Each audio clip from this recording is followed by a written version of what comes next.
Welcome to the additional podcast called Divorce Tips, where I answer some of the most asked questions regarding before, during, and after divorce.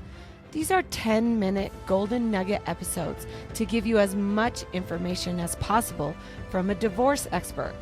That's me. Let's go. Welcome to another episode of Divorce Tips. Today we are talking about the issue of child support, and not necessarily how child support is calculated, but how should child support be spent? And as the person paying child support, are you able to tell the other party how it should be spent? Well, the answer to the second question, of you being able to tell your spouse how to spend that child support, is probably not going to be the answer you like. But no, you don't get to say in how that child support is spent. You pay your money every week or every month, and it goes to the opposing party, and that party is then able to spend it however they deem it is needed. And I know sometimes it's hard when you see that spouse is, getting their manicures or being able to, afford a maid or things that you don't think are necessary. And then you worry that maybe your kids are going without. But unfortunately, it's not up to you to be able to do that. The court's going to look at them spending, it on the heat bill and on rent and on blankets and food. They're going to look at that as a reasonable expense, and they're going to let that money be spent the way it is spent, and your kids are going to be benefited by it. I know that some of you are like, well, my kids are going without, mom won't buy the kids shoes, or vice versa. Dad won't buy the kids shoes because they claim they don't have enough money. But you're like, hey, I know exactly how much child support she's supposed to be getting. Why can't you buy the kids shoes? And there's just a couple of things I want to kind of open your mind about.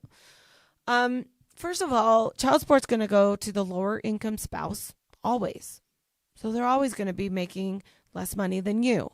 And in different states, it's going to be different on the way they calculate it. In Texas, it's just a percentage of income, and it goes from the higher earner to the lower earner, no matter what the custody arrangement is. However, in Utah, child support is directly related to how many overnights you have the kids. Which, you can talk about the pros and cons of this, but the reason why sometimes I think this is bad is because if somebody has less, you guys split a 50-50 custody, which is really great. I, want both parents to have active, frequent, consistent contact with the kids. 50-50, it works, but child support goes dramatically down.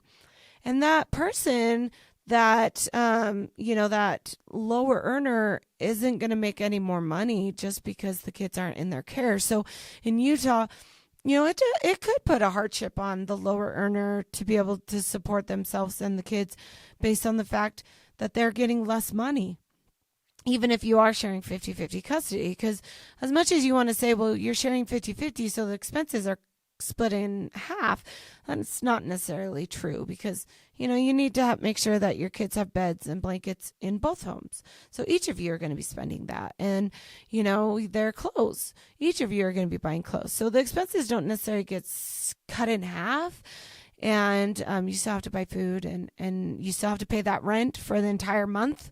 It doesn't, cut in half because your kids aren't there half the time. So when somebody has, a lower income and they're not getting as much child support, that could be a hardship. And I know that sometimes you're like, oh, they're spending it on crap, and my kids, can't, tell me that I'm the one who has to buy them whatever.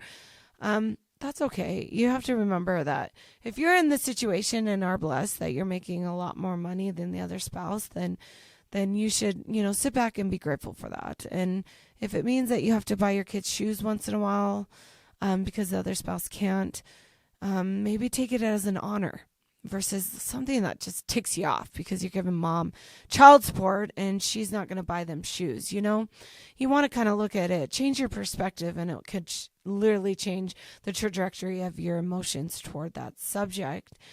And when your money goes to your ex, that child support is paid, just out of sight, out of mind. Like, stop worrying about it. It's their money. They're going to do what they need to do with it. You did your position, and you get to say, yeah, I supported my kids this month. Yay. A couple other things in Utah specifically, if you pay child support, there's two other things that are automatically split in Utah that you need to be aware of: medical and childcare. So you could be paying half of those things on top of your child support. So you need to remember that.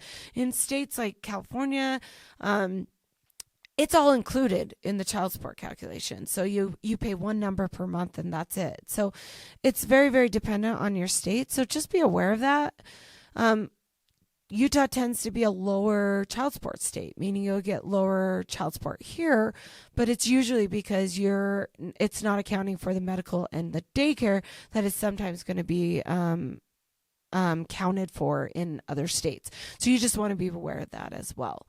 So just pay your child support. If you have to pay your child support, remember it's an honor to do that, to take care of your kids. That's what you were born to do. That's what you get to do. And it's exciting, right? To make sure your kids are taken care of. And then on the other hand, just don't let the little things that bug you about the other spouse about, that they're getting their lashes done or they're doing this. Just out of sight, out of mind. It's not your problem to worry about. Just hope that your kids have a warm bed, food to eat, heat. And if they don't have those essential things and you're paying your child support, then yes, that's when you need to get involved, because then there's a problem.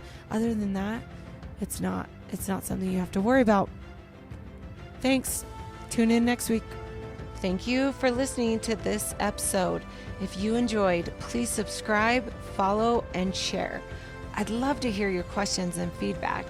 You can contact me at community@jillcoyle.com. See you next time. I am an attorney, but I am not your attorney. Any advice given on the podcast is general and shall not be construed as legal advice.